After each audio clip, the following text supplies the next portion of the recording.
Hi there. So, today we're going to be talking about planning a new fashion collection.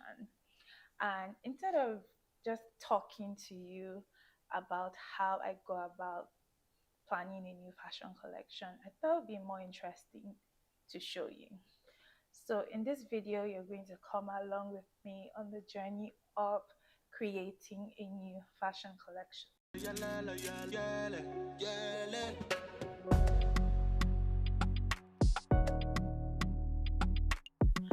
So, for my business, I usually create fashion collections for every quarter, and we're presently in quarter two, but I'm planning the collection for quarter three.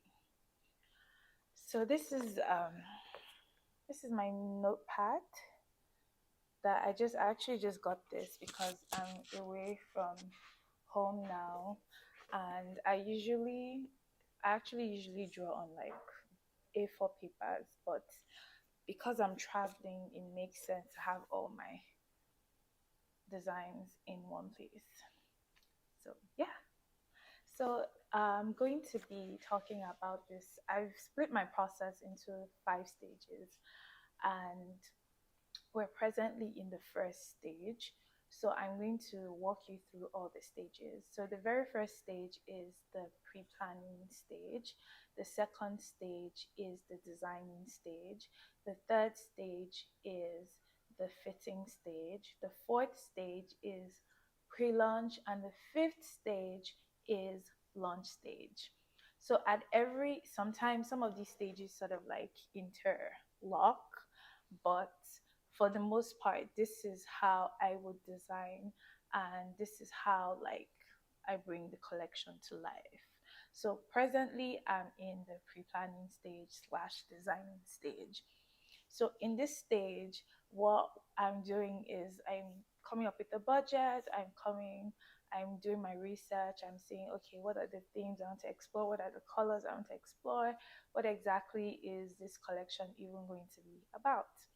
So in this time, I was watching this show, The Diplomat. So I was watching this show, The Diplomat, and I've I'm like enthralled by political figures. I'm also watching Veep at the moment. So right now I'm just being inspired by women in like power but in politics. So it's just interesting for me to explore like that, because when you're in politics you want to be taken seriously, you want to look feminine but you still want to exude power, and women in that position are sort of tricky. And the character that I like, it was Kate Weiler in The Diplomat. She's funny because she's about suits, and not even like suits that are like feminine. She's about like practicality. So she wants to be comfortable, and she also wants to be um she wants to look serious, and she wants to be comfortable. And then there's Veep. She's a very funny woman, and she likes her like dresses, like off shoulder dresses. Like she tends to dress sexier than like the average vice president would. So I'm sort of exploring like those two characters, and that this is often what I'll do. Like I always have like a sort of person, a persona that I'm designing for when I start out designing.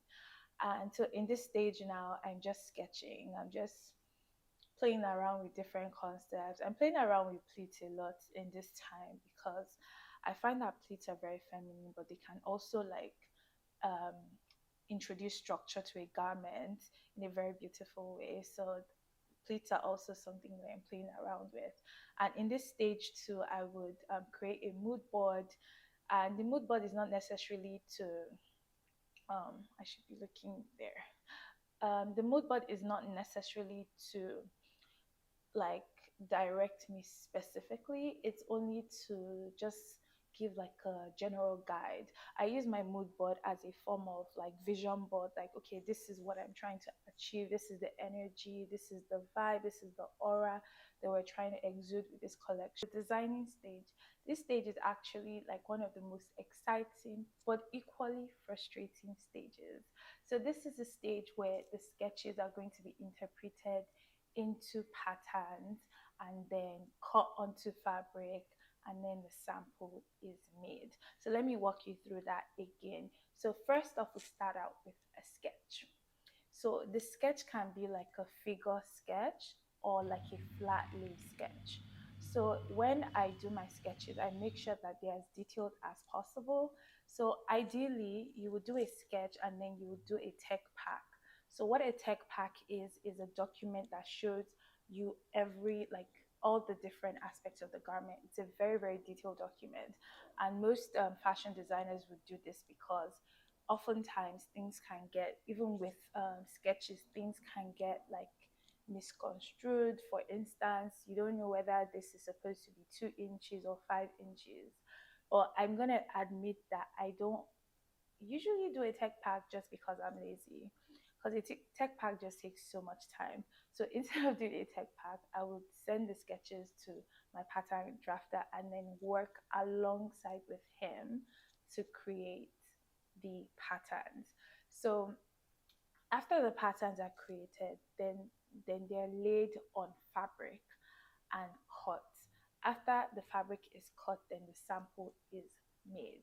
So the very first sample is usually, most times, not the best sample. So most times we can have, I would say, maybe two to up to, we had up to 10 iterations of a particular style. So we'll keep editing it till we get the final design. And that will now take us to the fitting stage. So at this point, we have our first final sample, and this is when we're fitting it and we're grading it for different sizes. So for instance, if we made this sample in a size 8, we'll need to make it in a 10, 12, 14, 16, 18, and so on. So at this fitting stage is where we're perfecting the garment for different sizes. So this stage is where we're making sure that it just doesn't it the garment doesn't just look good on like the size, the sample size, but it looks good. And in this stage, it's so important for you to be thinking of functionality, and you're also being inclusive, because when I design, I don't just think of like a figure wearing it. I think of the kind of woman that's wearing it and what problem does she want to solve. So in the fitting stage, those are the things we bear in mind. I try to make sure that I ask as many questions as possible. And in this stage, documentation is so important because it's very easy to forget some of the changes that have been made to the garment. So not just it's not just important to pin and to note these things. You have to make sure that they are written down so that it's documented, and whoever is responsible for making any change makes those changes. So the next stage is pre-launch stage. Pre-launch stage usually takes place as we're even like doing the fittings of the garments and all of that. So it's very important for you to carry your audience along as much as possible. You want them to you don't just want to wake up one day and just drop a new collection. You're not Beyonce. Like, you have to sort of warm up your crowd to the new collection that's coming up, create some sort of buzz and some sort of excitement. So you can use like social media tools like Insta Story polls.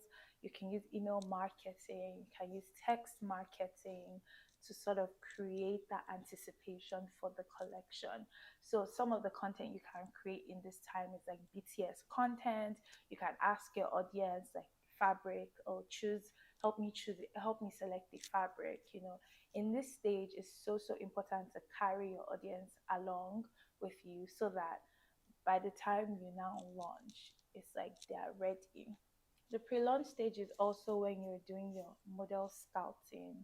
You're trying to find out the crew, like your photographer, your videographer, your makeup artist, your hairstylist. Like, it takes an entire village, and you need to ensure that you're selecting the right people.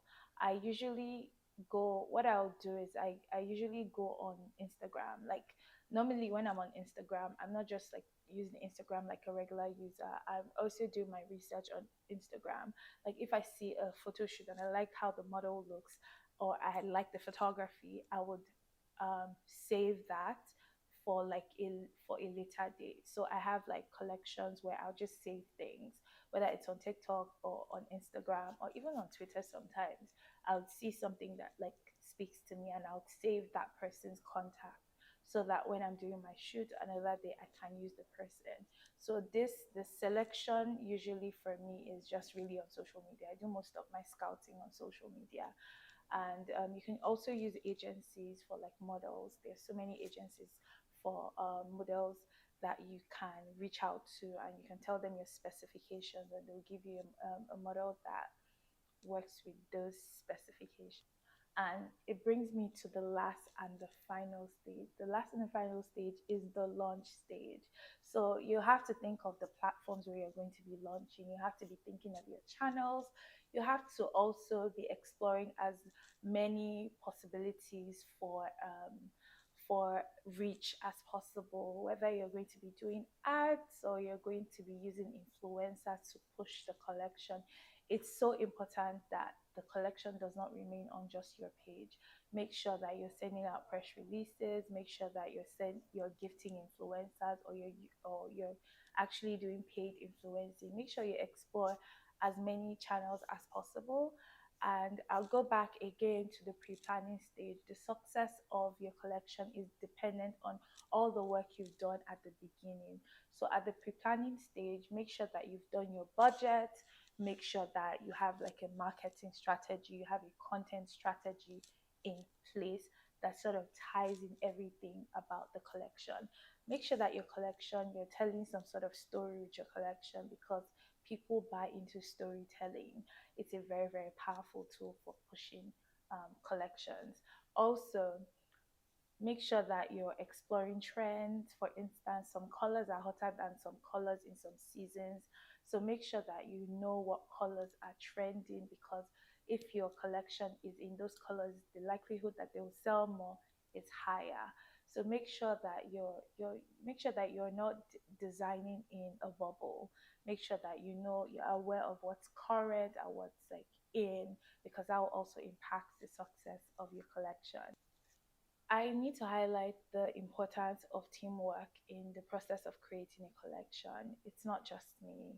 You can see from the pre-planning stage to the final stage, there's a bunch of, it takes an entire village. There's a bunch of people that are involved in creating the collection. So it's so, so important to make sure that you're choosing the right set of people, because the people that you choose will make or break the entire collection. So I hope that you found this video helpful. I hope that you enjoy watching this. Let me know, are you creating a collection right now? Let me know how that's going in the comment section. If you like this video, make sure that you give it a thumbs up, you subscribe, you like all the good stuff. I'll see you in my next video.